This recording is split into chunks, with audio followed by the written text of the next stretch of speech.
She leaned close to me and whispered it so quietly I almost missed it over the sound of the water. "My ex is watching." I felt her fingers tighten around mine, just slightly, and I looked down the river walk toward the road. A dark blue truck was idling at the far end of the parking lot, engine running, driver's side window down.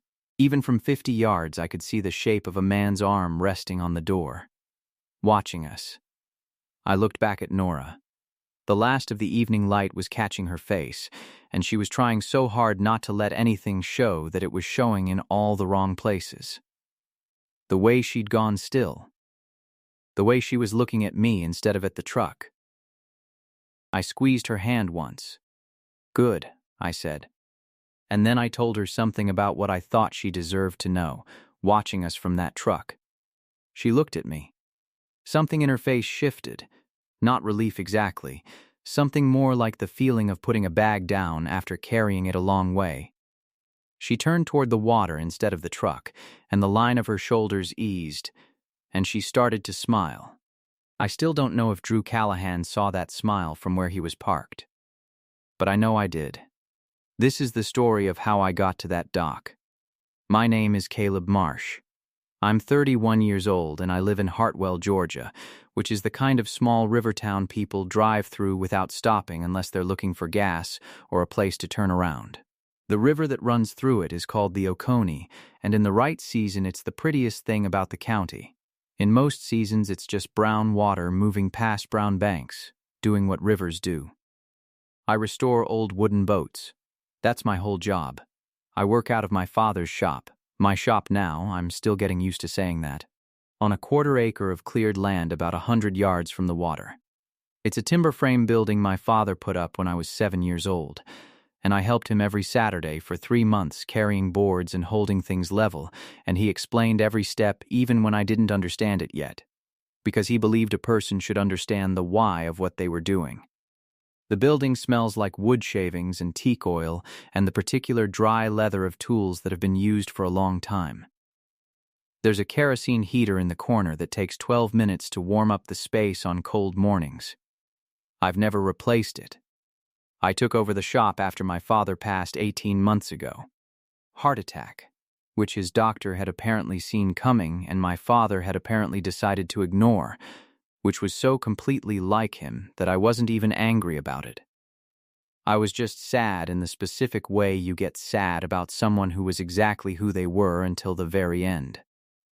I kept the shop going because I didn't know what else to do. And then I kept it going because the boats needed finishing and someone had to finish them, and then I kept it going because one morning I woke up early and walked in and stood in the middle of the floor and looked at the old 20-foot skiff up on the sawhorses, and felt the only thing that had felt like clarity in a year and a half. My father would have said the work chose me. I think he was right. It's not the kind of work that gets you noticed. I don't have a website worth looking at. I don't go to trade shows. I get calls from people who heard from other people, and I do the work right, and when the boat goes back on the water, I don't need to see it again to know whether I did my job. The wood knows. That's what my father used to say. The wood always knows. I was living alone in the house next to the shop. I had been alone since a girlfriend moved back to Atlanta 2 years ago, and before that there had been one other serious relationship that ended when I moved back to Hartwell to help my father and she decided she wasn't a small-town person. I understood. Hartwell wasn't for everyone. Some people needed more than a river town on the edge of nothing particular. I had been quiet for a long time. Not unhappy, exactly, just quiet. I'm telling you this so you understand what it meant when Nora Vance brought me iced tea on a Tuesday afternoon in late June. The library hired me to fix the reading dock. That's how we met, which is either wonderfully ordinary or a good sign, depending on how you look at it. The Hartwell Public Library has a small building on a shaded street 2 blocks from the water. About 40 years ago, the librarian at the time, a woman named Margaret Pratt, whose photograph still hangs in the entryway, convinced the town council to extend a dock behind the building so that patrons could read outside in good weather. It was a practical and lovely idea, and for decades it worked fine, and then the wood started going soft in the way old wood does when it hasn't been tended right, and someone called me. The job was simple on paper. Replace the decking, treat the support pilings, re-level the handrail section that had pulled loose on the east side. A week's work, maybe 10 days if the weather turned. I started on a Monday morning, and by Tuesday I had the old decking stripped and the pilings exposed and was doing the kind of careful poking and prodding that tells you whether what's underneath is salvageable or just pretending. She came out at 2 in the afternoon with a glass of iced tea. No warning, no introduction. Just the sound of the back door opening and footsteps on the concrete path, and then a glass appearing at the edge of my line of sight while I was crouched over a pile joint that needed attention. "I thought you might be thirsty," she said. "It's hotter than it looks out here." I sat back on my heels and took the glass. She was standing with one hand in the pocket of her cardigan, a cardigan in June, which told me she worked in an air-conditioned building, and she had the kind of face that looked like it was used to paying close attention to things. "Thank you," I said. "I'm Caleb, I know. I'm the one who called you." "Nora Vance." She said it plainly, without the slight upward inflection some people use when they say their own name like they're hoping you'll recognize it. Nora didn't seem to care whether I recognized it. "How's it looking?" she asked, nodding at the dock. "Better than I expected," I said. "The supports are solid. It's mostly the surface that gave up." She looked at the exposed frame, at the old boards I'd stacked in a pile, at the spot where I'd been working. "Margaret Pratt built this dock," she said. "I've been the librarian here for 4 years, and I've always felt like it was her best argument for the library being here." "The dock?" "The idea that a library should extend itself toward the water." She glanced at me. Most buildings turn their backs on whatever's behind them. She turned ours around. I didn't have anything to add to that. But I thought about it for the rest of the afternoon, and when I was loading up my tools at 6 o'clock, I found myself looking at the building from the water's edge, thinking about what she'd said. On Wednesday, she brought tea again. On Thursday, I asked if I could get her something in return. There was a coffee cart 2 blocks up that did good pastries, and she said she was fine, but thank you. And on Friday, she sat in one of the library's outdoor chairs near the water's edge and read while I worked, and every now and then we'd say something to each other across the 20 feet of distance. There was something easy about it. Not the easy of people who have nothing to say to each other, but the easy of people who find that saying things is not a performance. By the following week, I had the new decking going down, and she had stopped bringing just tea. She started bringing 2 glasses and sitting closer. We talked about the library, about the books she was cataloging, about the history of the dock and of Hartwell and of the river. I told her about the boats I'd restored, about my father, about the 1.5 years of figuring out how to be the person running the shop instead of the person assisting the person running the shop. She listened well.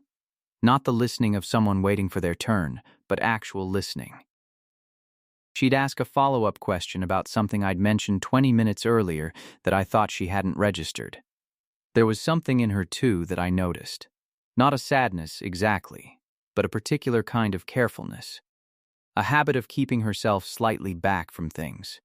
She laughed easily, she spoke honestly, she had real opinions about everything from library acquisition budgets to the best way to treat pressure-treated lumber, which she had apparently researched after hiring me.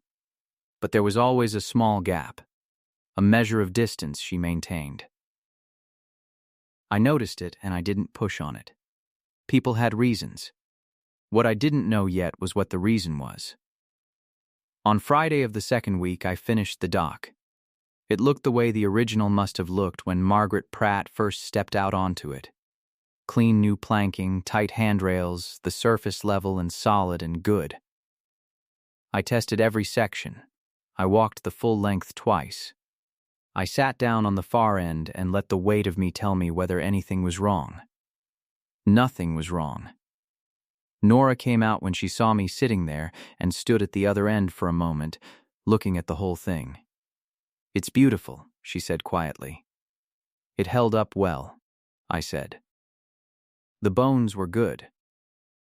She walked out to where I was sitting and sat down beside me, not too close, but not far either. And we looked at the river together for a while. The afternoon light was doing that thing it does in summer in Georgia, turning the water to something between copper and gold. "Can I ask you something?" she said. "Go ahead. Do you like this town? Genuinely?" I thought about it. "Yeah," I said. "I think I got angry at it for a while after my dad died. Like the smallness of the place was part of what trapped him here before I could get him to a real hospital." I paused. "But that's not what happened. He would have been here regardless. He chose it his whole life." She was quiet for a moment. "I stayed here by choice, too," she said. "After some things changed. I needed somewhere quiet enough that I could think." She didn't say what things. I didn't ask. But I was thinking about it when I drove home, and I was thinking about it the next morning, and when she texted me 3 days later asking if I wanted to get coffee, I said yes before I'd finished reading the message. We started slow in the way that people who are paying attention tend to start slow. Coffee first. The cart 2 blocks from the library on a Saturday morning, both of us sitting on the wooden stools outside, sun coming in at an angle. She had strong opinions about the town's new stoplight placement, which she'd apparently been documenting as an ongoing civic grievance. I had never thought about the stoplights before. By the end of coffee, I had opinions about them too. A week later, dinner at the diner on Main Street. She ordered the same thing I did without knowing, which we both found funny in a quiet way. We walked after that, down to the Riverwalk, and talked for an hour past when we'd planned to stop. I kept waiting to feel the particular awkwardness that sometimes settles in when you're figuring out what something is. It didn't come. Being with Nora felt like working a good piece of wood. There was a right way to go, and the material told you what it was if you were willing to listen. She told me about growing up in a town 2 counties over, about studying library science at the University of Georgia and spending 2 years in Savannah before coming back north, about the work of keeping a small library funded and relevant in a county where most people thought Google had already replaced it. "You argue for it," she said one evening. We were on the library dock. She'd given me a key so I could check on how the new wood was weathering, watching the river do nothing in particular. Every board meeting, every budget cycle. You explain what a library actually does for people who can't afford the things a library makes available for free. And then you explain it again the next year. Do they listen? Sometimes she was quiet for a moment. The ones who matter usually do. I looked at her profile in the evening light. She was looking at the water, and there was that quality in her again. The carefulness. The small held-back thing. We went once to the county fair at the end of July, which was her idea and which I hadn't gone to in 6 or 7 years.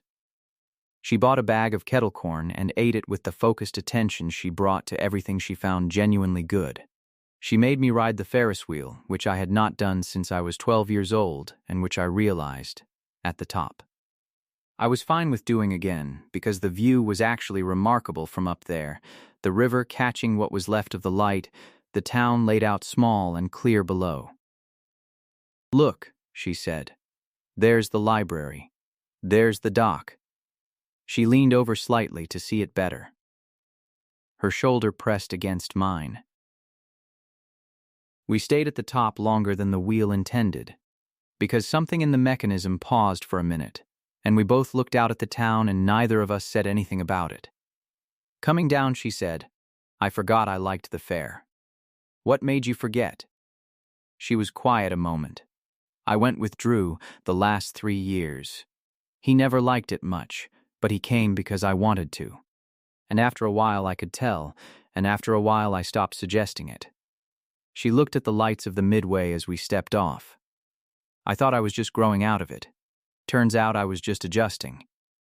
I thought about that. "You should stop adjusting for things you actually like," I said. She turned to look at me.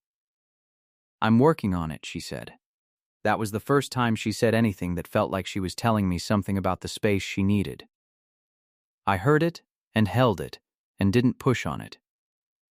3 days later, she texted me a photograph of the dock in the morning light, before the library opened, with the river behind it and the shadows still long. No caption, just the image. I texted back, "Looks like it held through the night." She wrote, "It's holding fine." I looked at that for a longer time than a text about a dock warranted. One evening, she asked if she could see the shop. I said yes. She came on a Saturday morning, and I showed her all of it: the timber frame my father built, the kerosene heater, the sawhorses, the tools arranged in the order he'd set them. The 1957 Chris Craft was up on the stands by then, stripped back and waiting. She walked around it slowly, the way she walked around books she was assessing. Her hands stayed at her sides. She looked at the grain of the exposed wood, at the places where the old varnish had lifted, at the ribs of the hull.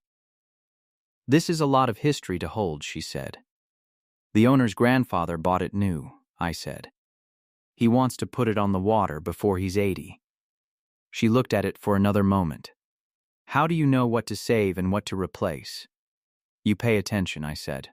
"Wood tells you. There's a tone when you knock on something that's still sound versus something that's gone soft underneath. You learn to hear it." She knocked on the side of the hull.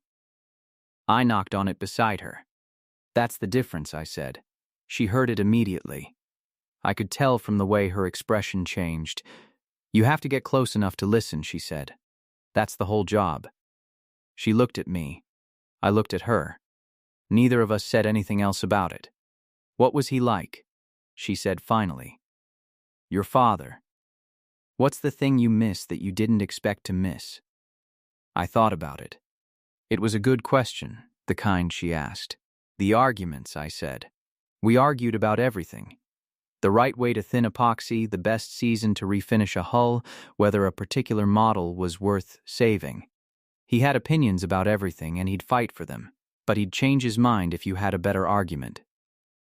He wasn't right because he was older. He was right when he was right." I paused. I miss having someone to argue with who was actually worth arguing with.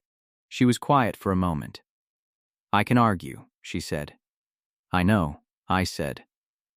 "I've heard about the stoplights." She laughed, and the laugh filled the shop in a way I hadn't heard in a long time. I had been alone in that building for 18 months. I was aware, standing there, of how different it felt with her in it. "What was she like?" I asked. "Your mother." She looked slightly surprised. People didn't always ask back. She was the person in every room who made sure the conversation didn't leave anyone out, Nora said. She'd always find the quietest person and ask them something genuine. Not small talk. Something real. She paused. "I think she's why I became a librarian." She understood that giving people access to things was an act of care. "She sounds like she'd have liked the dock idea." Nora smiled.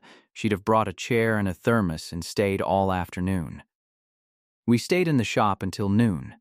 I showed her how to check the tone of old wood. She was better at it than I expected. She had good ears.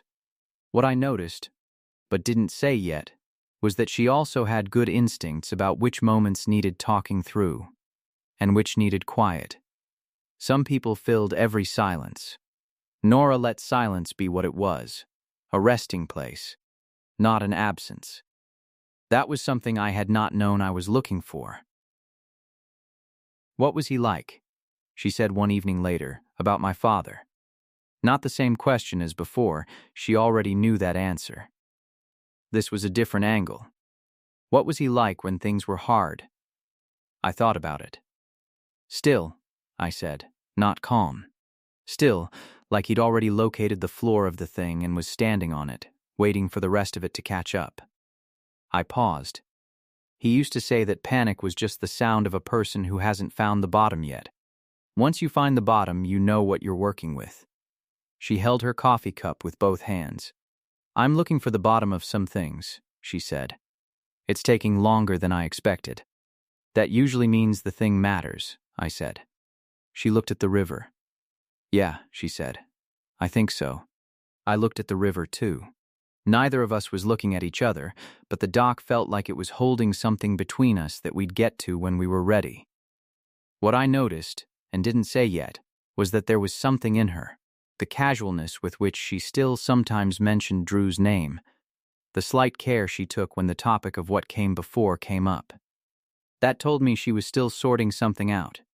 Not grief, exactly, more like the process of understanding what 3 years had been and what it hadn't. I could wait for that. I was not in a hurry. She laughed at something I said on that dock, a small observation about a heron that had been fishing in the same spot every evening. And the laugh was so unguarded that it caught both of us off guard, and we looked at each other in the particular way of two people who have just noticed something they've been not quite noticing for a while. Neither of us said anything. But the dock held us for another hour, and neither of us moved to leave. I did. Callahan Hardware was the main supply chain for most contractors in the county, including me. The family had been in that business for 3 generations, and they had the kind of money and standing that got you onto every committee and into every conversation that mattered in a town like Hartwell. I know the name, I said. We were together for 3 years. She looked back at the water. He's not a bad person. I want to say that first. He's not cruel. He never tried to hurt me. A pause. But he'd decided who I was in his life before he fully understood who I was to myself. And when I tried to explain what was missing, he heard it as a complaint he could fix rather than a truth he needed to understand. She said it without bitterness. Just the flat honesty of someone reporting what happened. How long ago? I asked. 6 months. She touched the handrail of the dock. He hasn't fully accepted it. I held that for a moment. I noticed, in the way you notice things when you're paying attention, that she hadn't told me his name casually. She'd said it carefully, in a way that acknowledged she was telling me something I'd need to know. What I didn't know yet was exactly how much I'd need it. But there was something else happening that week, small and new, and making the evenings longer. I was finding reasons to stay in the places where she was. She was finding reasons to stay in the same places. We were both, I think, a little afraid of what we were finding. She laughed at something I said on that dock, a small observation about a heron that had been fishing in the same spot every evening, and the laugh was so unguarded that it caught both of us off guard, and we looked at each other in the particular way of two people who have just noticed something they've been not quite noticing for a while. Neither of us said anything. But the dock held us for another hour, and neither of us moved to leave. I found out about the supply order on a Tuesday morning. I had a commission coming in, a 1957 Chris Craft Cavalier that needed full bottom restoration, the kind of job that would take most of the fall and required specific materials I'd been planning to order from Callahan Hardware. The order was standard.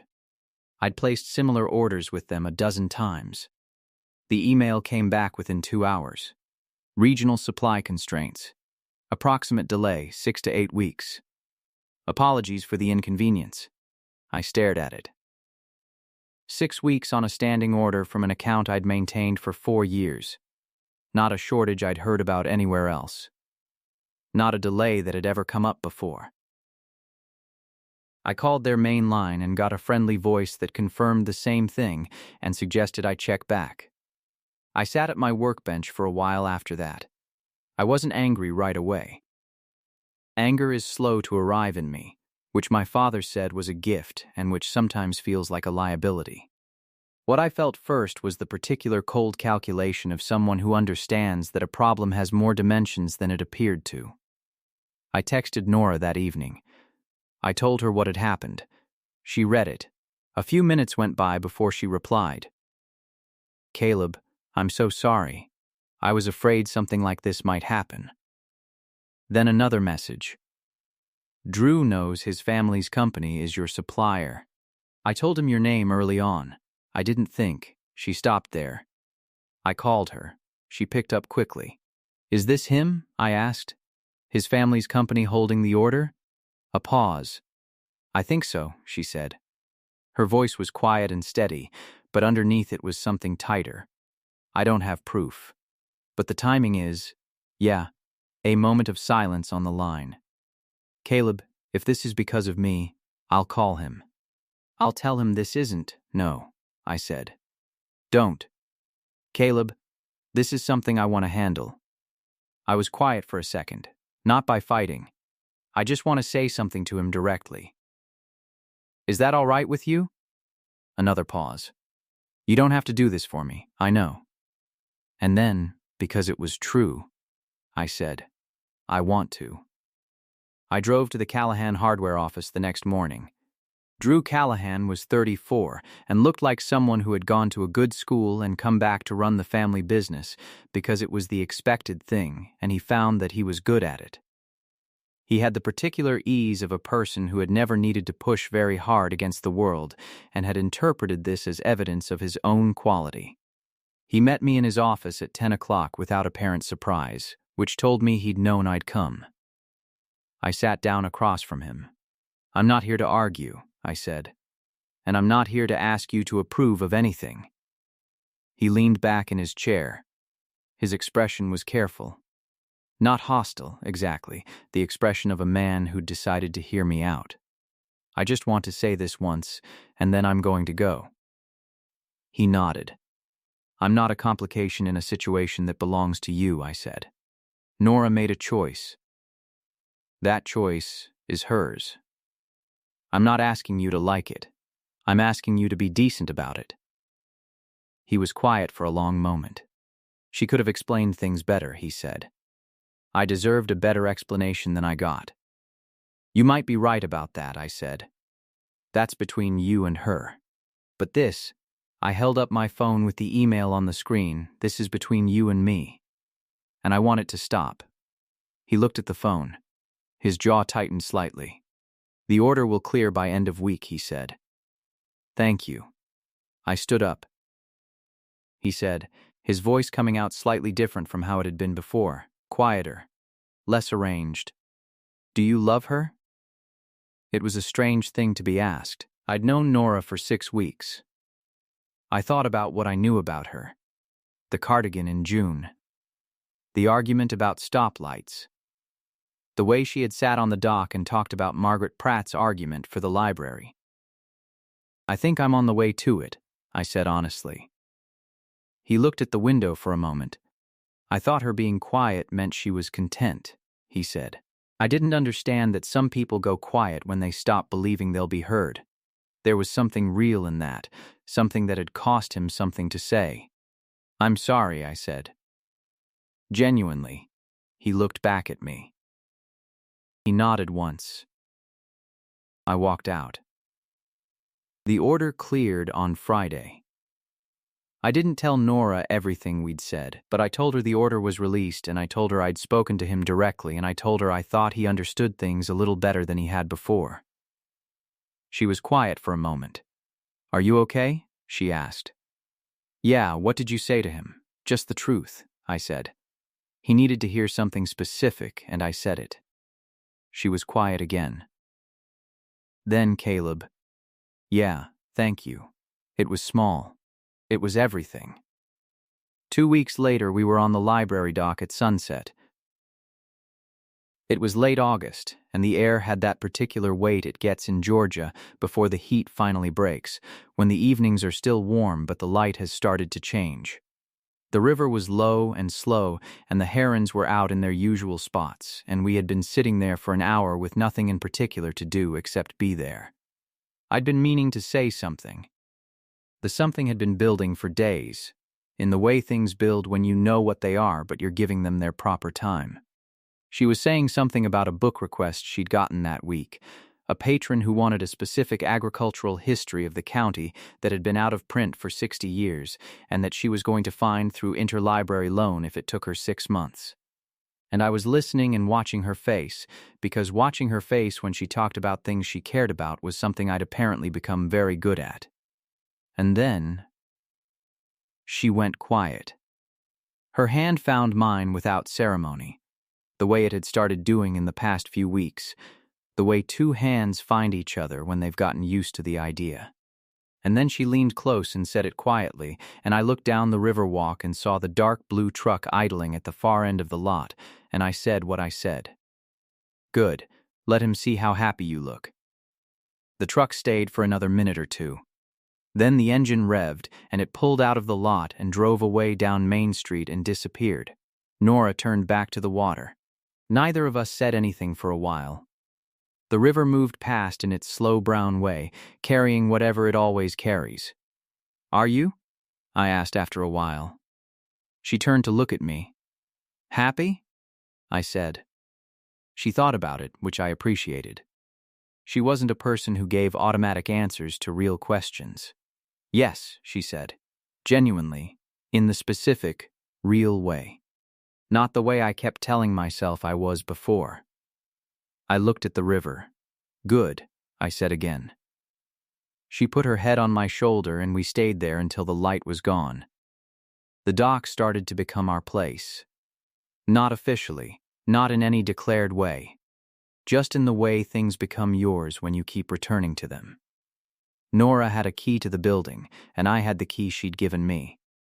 And on evenings when the weather was right, we'd end up there, sitting at the far end where the water moved past, saying things or not saying things. I fixed a small flaw I'd noticed in the east railing, nothing structural, just a joint that hadn't seated quite right, and she brought a small box of tea bags and a thermos because the evenings were cooling down. We built the kind of habits that accumulate around a place you've decided matters. She told me more about the 3 years with Drew as they came up naturally, not as a catalog of grievances, but as a way of explaining herself. I told her more about my father and the shop, about learning to run the business side of things while grieving, about the particular loneliness of the year I'd called the year of trying to be 2 people at once. He'd have liked you, I said once, about my father. Yeah? He appreciated people who had opinions about things. He said the worst quality in a person was having no view on anything. It meant they weren't paying attention. She considered this. What did he have opinions about? Boat joinery, Georgia summers. The right way to drink coffee, which was apparently the way no one else was doing it. I smiled at something. The proper way to stack lumber. The ethics of leaving a job unfinished, whether the river was better in the morning or the evening. Which did he think? Evening, Syed, the morning was for working and the evening was for knowing why you worked. Nora was quiet. He sounds like someone who understood what time was for, she said. Yeah, he did. She took my hand the way she'd started doing. I thought about the year after he died, the mornings I'd walked into the shop not knowing why I was still doing it. The particular absence of having no one to explain the why to, even when I thought I understood it. I thought about how a person could be surrounded by the work they loved and still feel like something essential was missing from it. You could do the right work and still need someone to bring you iced tea on a Tuesday afternoon and ask how it was looking. Sometimes that's where it starts. Drew Callahan moved on by September. I heard it through the ordinary channels of a small town. He was seeing someone in Augusta, someone with the kind of professional credentials and family connections that made sense on paper, and from what I heard, he seemed genuinely content about it. I didn't wish him anything bad. I didn't wish him anything particularly, except what I'd said in his office to be decent about things. And as far as I could tell, he had been. Nora heard the same news about a week after I did. Are you okay? I asked. Yeah, she said, without the slight hesitation that might have told me she was working on being okay rather than already there. It's better. For both of us. Did you know it would be better for him? She thought about it. I hoped so. I was afraid he'd spend a long time trying to make me into a mistake I made rather than a choice we both made. Is there a difference? Yes, she was certain about this. A mistake is about the person who made it. A choice is about both people who lived inside it. I thought about that for a while. The marina asked me to speak at the county boat show in October, which I'd never done before. And I agreed mostly because my father had done it for 15 years and it seemed like the right thing to continue. I told Nora about it, and she said she'd come if she could get coverage for the library. She came. She sat in the third row and paid close attention, and afterward came up and shook my hand the way a stranger would, formal and funny, and said very informative, "Mr. Marsh." And I laughed so suddenly it surprised both of us. She said it was the best boat talk she'd ever attended, which was not a category she'd had before that day. I said I was glad to expand her categories. She said she'd always been open to that. There was something clear between us by then, something that had been growing in the way a boat takes shape from raw timber, not all at once. Not with a single stroke, but piece by piece until the day you step back and what you're looking at is unmistakably the thing you've been building. I asked her in November. Not dramatically.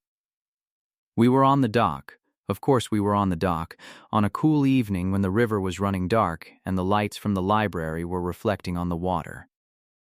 I'd brought coffee. She'd brought the small lamp she'd started keeping in her office specifically for dock evenings. The kind with a warm yellow glow that made the whole end of the dock feel like a room. I'd been thinking about how to say it for a week. In the end, I didn't use any of the approaches I'd practiced. "I'd like to keep doing this," I said. She looked at me. "Not just the dock," I said. "All of it, for as long as you want." She was quiet for a moment in the specific way that meant she was taking something seriously. "Are you asking me something?" she said. "I'm telling you something," I said. "You can answer when you're ready." She looked at the water. She looked at the lamp. She looked at the way the light was reflecting off the surface of the river. "Yes," she said. "Not complicated. Not hedged. Just yes." I reached over and held her hand, and we sat there watching the river carry everything past in its unhurried way. We got engaged the following May, on the dock, in the evening, which was by then the only place either of us could imagine it happening. The ring had belonged to my mother. My father had kept it in the small cedar box on the shelf above the workbench for 18 years after she passed. I'd known it was there my whole adult life. I'd known, somewhere in the way you know things without yet having the occasion for them, that it would find its moment. Nora opened the box and looked at the ring for a long time. "Your father's?" she said. "My mother's." He held it. She put it on her own finger. She looked at it the way she looked at things she was learning, carefully, completely, not performing a reaction, but having one. "Margaret Pratt built this dock," she said quietly. "You've mentioned that. She wanted the library to extend itself toward the water." Nora looked up at me. "I think she'd be glad it extended toward you." I couldn't answer that for a moment. The river moved past in its slow way. The herons were in their spots. The light on the water was the copper-gold color of summer evenings in Georgia, and the dock held us the way good things hold you when you've built them right. There are 3 things I'll always think of when I think of this year. The way she brought iced tea without being asked, on a Tuesday afternoon when the sun was hot and I was crouched over a pile joint that needed attention. The way she whispered, tense and quiet, "My ex is watching," and the way her shoulders came down when I answered. And the way she said yes. Not complicated. Not performed. Just yes, the way a person says it when they mean the whole word. Some things start with a dock that needs fixing. Some things start because someone decided a building should face the water instead of turning its back on it. This one started on a Tuesday in June, and it held, the way good things do when the foundation is sound.